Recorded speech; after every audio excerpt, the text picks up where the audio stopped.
Hello বন্ধুরা, LR ব্লগসের পক্ষ থেকে আপনাদেরকে স্বাগত।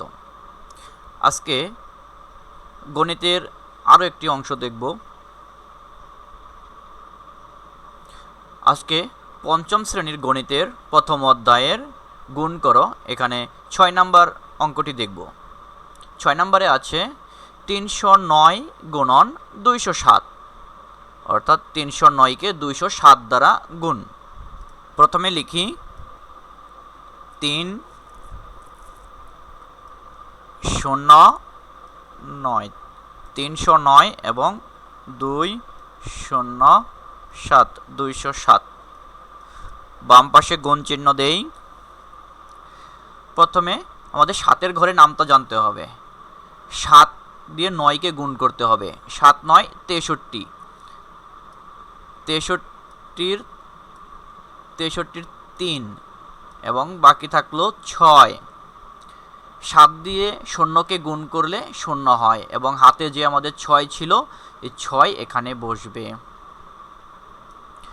এরপর 7 দিয়ে আবার 3কে গুণ করব।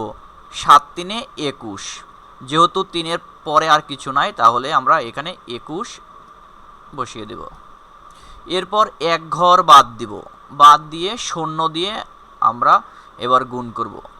আমাদের মনে রাখতে হবে 0 দিয়ে আমরা যে কোনো সংখ্যাকেই গুণ করি না কেন, তার ফলাফল 0 হয়। তাহলে 0 দিয়ে 9কে গুণ করলে 0, 0 দিয়ে 0কে গুণ করলে 0, 0 দিয়ে 3কে গুণ করলেও 0 হয়। তাহলে এই ঘরে শুধু 0ই বসবে। আবারও একটা ঘর বাদ দিয়ে দিলাম।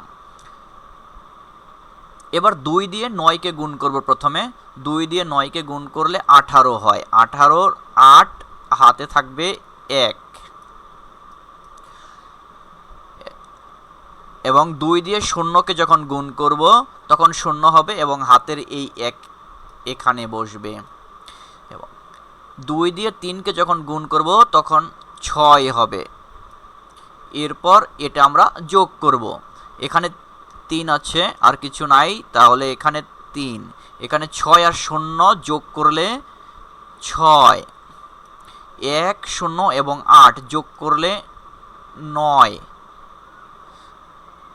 2 0 এবং 1 যোগ করলে 3, আর এখানে 6 আছে শুধু, এখানে 6। তাহলে আমাদের গুণফল হলো 63,963। ধন্যবাদ।